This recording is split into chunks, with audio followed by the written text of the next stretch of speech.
در قصد جوانان به نام لایق شیرعلی شهر خوجند چاره‌بینی جنبسته فعالیت تعلیمی متدی، علمی اینواسیونی، تربیوی و بین المللی مؤسسه دولتی تعلیمی دانشگاه دولتی خوجند به نام اکادمیک باباجان غفورов برگزار گشت. چاره‌بینی را رکتور دانشگاه پروفسور جمشید جورزاده افتتاح بخشیده افزود که در مرحله ترقیات جمهوری تاجیکستان سال 2019 یکی از مرحله‌های مهم تاریخی محسوب یافته، در این دوره کشور عزیزمان به پیشرفت و موفقیت‌های عظیم اقتصادی و اجتماعی، سیاسی و مدنی و فرهنگی و علمی رسید که در سمت‌های مختلف جامعه زمینه مساعد فراهم می‌آورد. بخصوص پیام آینده‌ساز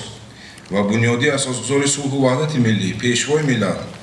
پرزیدنت جمهوری تاجیکستان محترم امامعلی رحمان با مجلس عالی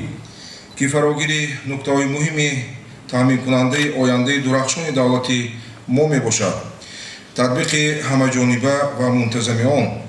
خصوصا در سمت علم و معارف کشور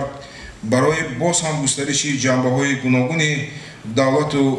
دولتداری نقش مؤثر می‌گذارد. جمشید جورزاده دایر به فعالیت تعلیمی متدی، علمی اینواسیونی، تربیوی و بین المللی دانشگاه حرف زده و باوری کامل تاکید نمود که من بعد نیز استادان و کارمندان دانشگاه دولتی خوجند به نام اکادمیک باباجان غفورov با استفاده دانش و ملکه خویش بهر تطبیق سیاست معنوی بنیادی راهبریت دولت و حکومت پیوسته تلاش ورزیده و کامیابی‌های بی‌نظیر صاحب شرفیاب می‌شوند. در چاره‌بینی مذکور یک قطار استادان، عالمان جوان، دکترانتان، ماجسترانتان و دانشجویان برای در سطح ارزنده جنبست نمودن دستاوردهای علمی اینواسیونی، تعلیمی و متدی هیئت آموزگاران و پروفسوران دانشگاه در سال 2019 غالبان آزمون‌های عمومی دانشگاهی، ولایتی، جمهوریوی و بین المللی، آزمون‌های عالم سال 2019، عالم جوان سال 2019، دکترانت سال 2019، ماجسترانت سال 2019، آزمون کافدری بهترین، اینچنین به دست آوردن شهادتنامه از روی اختراعات و نوآوری، تهیه لایحه‌های برنامه‌ریزی با مدال، دیپلم، افتخارنامه و مکافات پولی قطع گردیدند.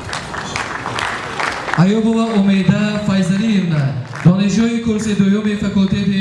در ادامه برنامه فرهنگی فراغتی از جانب دسته سازی آوازی نوای جوانی دانشگاه منظوری حاضرین گردانده شد.